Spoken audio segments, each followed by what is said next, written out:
Assalamualaikum warahmatullahi wabarakatuh. Di sini saya Muhammad Rizky Risdam dari kelas manajemen 7C dengan NPM 1811001119 mata kuliah teori pengambilan keputusan. Dan saya akan mempresentasikan tugas dari Bapak Suca, yaitu pengaruh keputusan strategis bagi perusahaan. Langsung saja kita ke materinya. Perusahaan mempunyai sebuah organisasi yang dijalankannya, di mana organisasi tersebut terdiri atas kelompok pegawai. Terbentuknya suatu organisasi dengan tujuan untuk dapat mencapai suatu visi atau misi yang diinginkan oleh perusahaan. Pencapaian yang diinginkan perusahaan tersebut sangat berpengaruh terhadap kondisi yang ada di dalam perusahaan tersebut, yaitu organisasi yang dijalankannya. Menjalankan suatu organisasi tentunya tidak dapat berjalan apabila hanya terdiri dari satu orang saja, melainkan terdiri dari beberapa sumber daya manusia sebagai penggerak organisasi tersebut. Sumber daya manusia tersebut sebagai bentuk harapan-harapan berkembangnya suatu perusahaan. Organisasi dalam sebuah perusahaan harus didesain dengan baik untuk mencapai titik organisasi yang efektif, yang mana dengan adanya sumber daya manusia dalam organisasi perusahaan, struktur dalam organisasi dapat diimplementasikan sesuai dengan sistem kerja perusahaan. Pengertian keputusan. Di sini ada pengertian keputusan adalah proses penelusuran masalah yang berawal dari latar belakang masalah, mengidentifikasi masalah hingga kepada terbentuknya kesimpulan dan rekomendasi untuk diambil keputusan.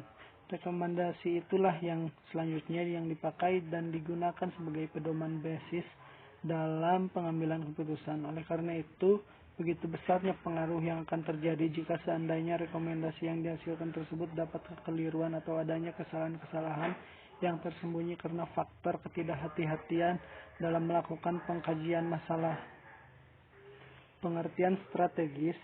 Di sini ada strategis adalah pendekatan secara kreatif, secara keseluruhan yang berkaitan dengan pelaksanaan gagasan, perencanaan dan eksekusi sebuah aktivitas dalam kurun waktu.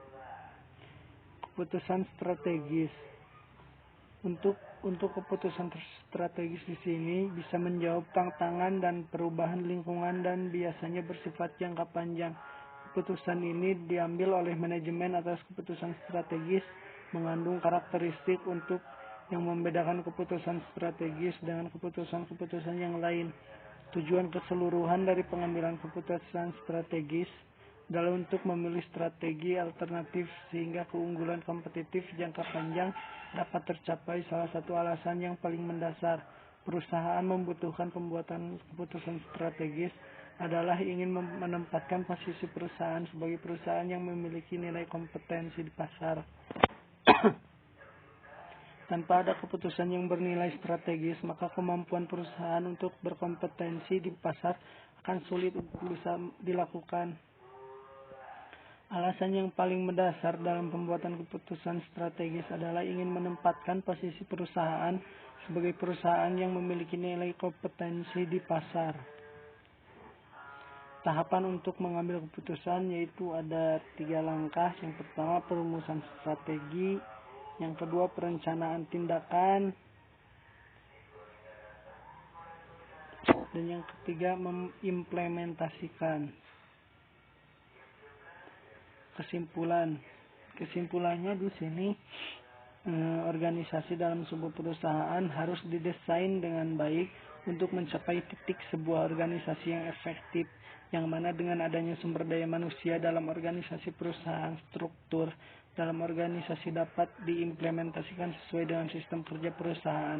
Efektivitas organisasi merupakan sifat yang terjadi untuk mencapai kinerja dan sasaran yang telah ditetapkan oleh perusahaan. Keputusan strategis mengandung karakteristik khusus yang membedakan keputusan strategis dengan keputusan-keputusan yang lain. Sekian dan terima kasih untuk presentasi hari ini. Wassalamualaikum warahmatullahi wabarakatuh.